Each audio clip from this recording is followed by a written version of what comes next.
Je vous propose aujourd'hui un épisode sur le jeu libre ou encore appelé jeu non structuré. Qu'est-ce que le jeu libre, si important pour le développement de beaucoup de qualités chez l'enfant que l'on nomme les soft skills et qui leur seront utiles toute leur vie? Quels sont les jeux libres qui peuvent avoir lieu tant à l'intérieur qu'à l'extérieur? Et quelles sont toutes les qualités que permettent de développer ces fameux jeux libres et comment cela peut-il se faire? Tout d'abord, qu'est-ce que le jeu libre? Dans les années 2000, les enfants n'ont pratiquement plus que des activités encadrées en dehors de l'école. Les adultes donnent des directives et des récompenses. Mais ceci n'est pas jouer au sens biologique du terme. À l'état naturel, jouer est nécessairement autocontrôlé et autodirigé, c'est-à-dire que l'enfant décide par et pour lui-même. Le jeu libre s'inscrit dans une démarche où l'enfant est acteur de son propre développement. L'adulte propose des objets simples sans fonction précise, mais qui peuvent s'approprier et s'investir comme l'enfant le souhaite. Le jeu libre, c'est l'idée de laisser l'enfant s'approprier l'outil ou le matériel adéquat et sans l'aide du parent. À la différence d'un jeu encadré, cette activité n'a aucune fonction définie. On ne cherche pas le résultat, mais l'expression d'apprentissage. Les jeux libres simplifiés au maximum interviennent en support à l'enfant qui, par sa propre initiative, décide de son usage. En d'autres termes, le jeu est dirigé par l'enfant et non l'inverse. En résumé, un jeu libre est un type de jeu dans lequel les enfants ou les adultes sont laissés à eux-mêmes pour explorer, créer et jouer sans règles strictes ou objectifs définis par un adulte ou par des règles préétablies. Cette forme de jeu est importante pour plusieurs raisons, tant sur le plan du développement personnel que social. Que sont les jeux libres? Des jouets libres sont des objets simples, minimalistes dans leur design, dans leur manipulation, dans leur forme et dans leur matière. Les jouets libres s'inspirent directement de la nature comme le bois. Ils sont intemporels, naturels et durables.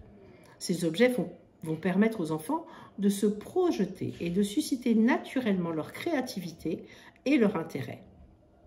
Parmi les jeux libres, on va trouver des petites voitures, des cubes de construction, des boîtes diverses, des morceaux de tissu, de la pâte à modeler, des petits objets variés, des petits personnages. Ces jouets seront à renouveler et à varier régulièrement. Pour permettre ce jeu libre, il est important d'organiser un environnement plaisant et sécurisé avec des propositions variées. On peut envisager un petit meuble dédié avec des jeux libres joliment disposés dans de belles corbeilles, un tapis moelleux et confortable pour que l'enfant puisse s'installer, une musique de fond agréable. La préparation de ces jeux libres a pour but de donner envie et de favoriser une utilisation facile et sans limite à l'imagination. En plus des jeux cités ci-dessus, voici quelques exemples de jeux libres que vous pourrez trouver sur des sites internet. Vous trouverez tous les liens sur mon blog sylviedesclèpes.com ou sur le blog de ce podcast www.lesadultesdedemain.com. On commence par les bilibos. Ce sont de drôles de coquilles qui s'utilisent dans l'eau pour jouer, dans le sable ou la neige. Ils n'ont pas de fonction ni de mode d'emploi. Tout dépend de la fantaisie de l'enfant. Sa forme lui confère une grande stabilité et cela peut convenir aux enfants à partir de 1 an. Les gnomes papous, P-A-P-2-O-S-E Toys. Il s'agit de 7 gnomes en laine feutrée et bois.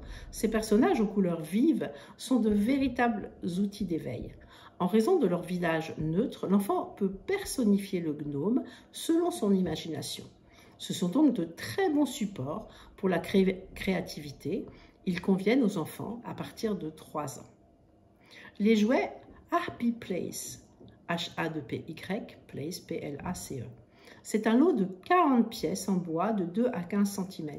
Ce jouet peut être utilisé de plusieurs manières, permettant à l'enfant de créer ses propres histoires à partir de ces éléments qui peuvent être facilement combinés à d'autres, pour les enfants à partir de 3 ans. Folkmen colorés. Folkmen, F-L-O-C-K-M-E-N. Les folkmen sont des personnages en bois stylisés et colorés. Il s'agit d'un outil amusant pour appréhender les couleurs, les nommer, les trier. Ils offrent aussi de nouvelles possibilités de jeux et d'histoire. Ils conviennent aux enfants à partir de 2 ans et jusqu'à 8 ans et plus. Les enfants peuvent faire des constructions, des jeux d'équilibre, s'amuser à créer des histoires. Ils peuvent personnaliser les personnages à leur goût, etc. Le pack jouets libres Grims, G-R-I-2-M'-S. Avec ce lot de jouets libres en bois Grims, l'imagination n'a pas de limite. C'est parti pour faire de grandes constructions, des tours en équilibre, inventer des châteaux, des maisons, mais aussi et tout simplement s'inventer des histoires dans un monde imaginaire coloré avec les personnages. Les bonshommes colorés sont réalisés dans différents bois, ce qui leur apporte une couleur de peau différente. Une jolie façon de montrer la diversité du monde et le caractère unique de chaque personne. Avec ces couleurs assorties, l'arc-en-ciel s'associe aussi parfaitement avec les demi-cercles. Votre enfant va pouvoir faire des constructions en empilant les planches sur les arcs. Ces jeux conviennent aux enfants à partir de 1 an. Cairn Okomora, C-A-I-R-N O-C-O-M-O-R-A. Je vous conseille aussi les jeux Cairn Okomora qui proposent des formes en bois, des arbres, des maisons, des galets qui permettent à l'enfant un jeu libre et un développement de sa créativité à partir de 3 ans. Les blocs de construction. Je vous conseille 54 blocs arc-en-ciel vendus par Tangram Montessori qui rendent toutes les constructions possibles et ainsi permettent aux enfants de laisser libre cours, encore une fois, à leur imagination et à leur créativité. Chez Tangram Montessori, vous trouverez plusieurs boîtes de blocs de construction divers comme Regenbogenland, R-E-G-E-N-B-O-G-E-N-L-A-N-D, les blocs de construction Trésor. Et enfin, pensez aux carrés de soie. Ils peuvent être utilisés par des enfants comme déguisement, comme toit pour une cabane, couverture pour des poupées. Et ils permettent encore une fois à l'enfant de laisser libre cours à son imagination. Maintenant, découvrez tous les bienfaits du jeu libre. Le jeu libre permet un meilleur rapport à l'ennui. L'ennui est important pour l'enfant et très formateur, car il le reconnecte à ses besoins et l'invite à chercher une activité par lui-même. Cela permet de puiser dans ses ressources et dans son imagination. Quand vous créez une phase propice au jeu libre, vous offrez ce temps d'ennui dans lequel l'enfant, au travers des jeux libres, va puiser dans ses ressources et faire appel à son imagination. Le jeu libre encourage l'expérience et les nouveaux apprentissages. Les jeunes enfants sont des explorateurs. Les jeux libres leur permettent de tester et d'appréhender les concepts physiques, scientifiques ou techniques. Par ailleurs, cet espace de liberté leur permet de prendre des risques. C'est donc une véritable invitation à la découverte. Étant donné que la finalité n'est pas le résultat, mais l'expérience, il n'y a pas de jugement, pas d'erreur commise ou de peur de se tromper. Sans stress, l'enfant se sent légitime et plus libre d'oser. C'est donc un appel au lâcher-prise, à la confiance en soi et à l'apprentissage. Le jeu libre développe l'autonomie et l'indépendance. Ce type d'activité induit l'exploration libre et autonome car l'enfant fait ses choix par lui-même. Le rôle de l'adulte est d'être là comme observateur ou comme relais et uniquement si l'enfant fait appel à lui. Le jeu libre améliore les relations sociales. Il est prouvé que le jeu libre offre la possibilité d'améliorer les aptitudes sociales. Autrement dit, l'enfant améliore ses techniques de résolution de problèmes, son intelligence émotionnelle et son empathie. Il prend conscience de soi et s'ouvre au compromis et à la coopération. Les problèmes de comportement indésirables, comme l'intimidation, deviennent moins fréquentes lorsqu'on augmente le temps de jeu libre.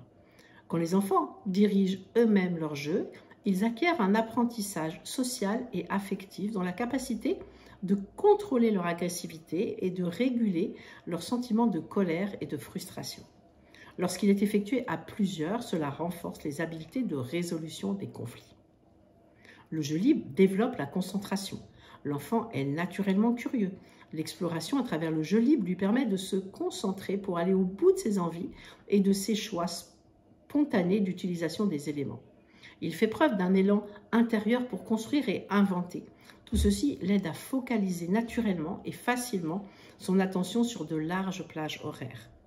Le jeu libre stimule la créativité, le fait de pouvoir utiliser les mêmes objets de manière différente avec des solutions multiples et des et de plusieurs jeux possibles permet de stimuler la créativité. En effet, les objets utilisés peuvent être déplacés, transportés, combinés, remaniés, alignés, démantelés et remis ensemble à l'infini. Le jeu libre aide dans la résolution des problèmes.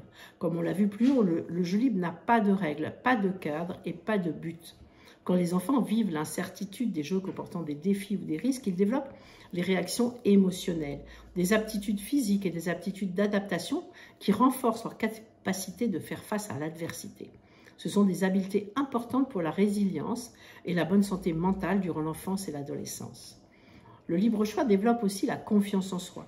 Quand les enfants se livrent à des jeux libres, ils disent se sentir joyeux et compétents. Ils favorisent donc l'estime de soi. Les enfants n'ont pas la crainte d'échouer ni de se tromper. Il n'y a pas de jugement et aucun attendu dans le jeu libre, aucun jugement sur les choix et les décisions de l'enfant dans sa façon d'explorer et de manipuler. Tout est possible, ce qui le rassure naturellement et l'aide à oser. Tâtonner, faire tomber, reconstruire, réessayer, tout est possible et sans limite, en sécurité bien sûr. L'enfant se dépasse et il est naturellement fier de ses constructions toujours plus hautes, plus biscornues, de ses créations plus colorées et plus osées. Et l'adulte va approuver et encourager, ce qui le valorise beaucoup. Maintenant, parlons du jeu libre dehors. L'environnement extérieur favorise le jeu libre, notamment parce que votre enfant a plus d'espace pour s'amuser et qu'il a accès à une variété de matériaux comme la terre, le sable, les cailloux, les branches, les troncs d'arbres, les feuilles, les fleurs, etc. Il est important que les enfants aient des interactions avec leur environnement et jouent dehors. Dehors, il y a mille et une possibilités de matériaux simples pour créer, fabriquer et donc imaginer. À l'extérieur, l'enfant peut développer ses capacités physiques. Il va réduire des comportements sédentaires, mauvais pour la prise de poids et donc pour la santé, et améliorer sa motricité globale. En effet, l'enfant bouge plus. Les obstacles et les embûches naturelles vont lui permettre de grimper, de ramper, d'enjamber, etc., qui sont excellents pour sa motricité globale. Il va rencontrer des obstacles et des lieux ou des situations qui peuvent lui faire un peu peur, comme un coin sombre dans la forêt. Il va devoir également affronter certains défis de la nature, comme escalader un gros tronc, marcher dans des hautes herbes, et ainsi tester ses émotions, ses propres limites et développer sa confiance en lui-même. Il va être confronté à des situations qui vont l'inciter à résoudre des énigmes, comme passer un chemin très escarpé, enjamber un tronc d'arbre qui bloque un accès, et ainsi améliorer ses capacités de raisonnement.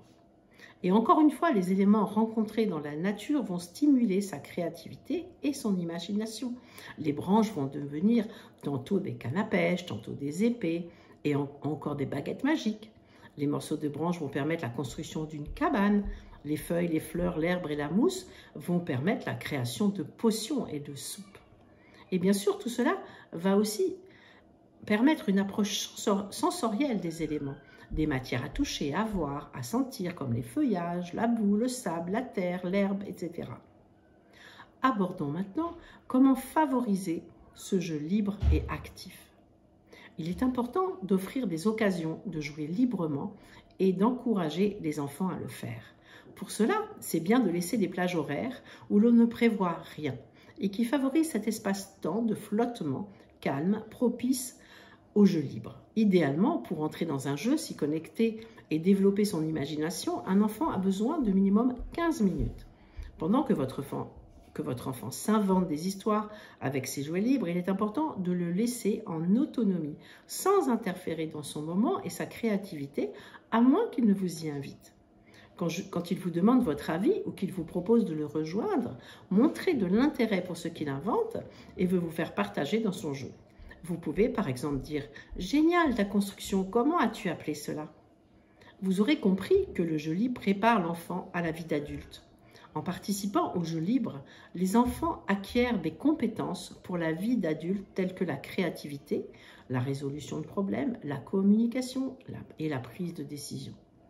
Il est important de noter que le jeu libre ne signifie pas nécessairement que les adultes sont absents. Les adultes peuvent jouer un rôle de supervision discrète pour assurer la sécurité des enfants, mais ils doivent généralement éviter de diriger le jeu ou d'imposer des règles strictes. Le jeu libre offre un espace précieux pour l'apprentissage et le développement personnel, tout en permettant aux participants de s'amuser et de s'exprimer librement. Vous aurez compris, grâce à cet épisode, la grande importance du jeu libre et de permettre à l'enfant d'y consacrer un certain temps très régulièrement à l'intérieur mais aussi à l'extérieur. C'est une activité qui peut être aussi très intéressante pour les adultes et qui va leur permettre d'évacuer le stress accumulé. Je souhaite de bons moments de jeu libre à vos enfants et en attendant, je serai ravie de vous retrouver dans 2 semaines, c'est-à-dire le 24 octobre, pour un épisode sur Halloween qui va avoir lieu pendant les prochaines vacances. En effet, c'est une fête que j'ai toujours célébrée dans nos écoles, car nous recevons beaucoup d'étrangers pour lesquels c'est une fête très importante dans leur culture. Je dois dire que nous étions dans les premiers à le faire dans notre région. Nous allons donc vous partager des idées d'activités, des recettes de cuisine, de sorties, de jeux en famille, etc. Je sais que certains trouvent cette fête très étrange, mais je pense que c'est parce qu'ils la voient avec des yeux d'adultes. Les enfants sont bien différents et depuis près de 30 ans, c'est la fête préférée de nos élèves.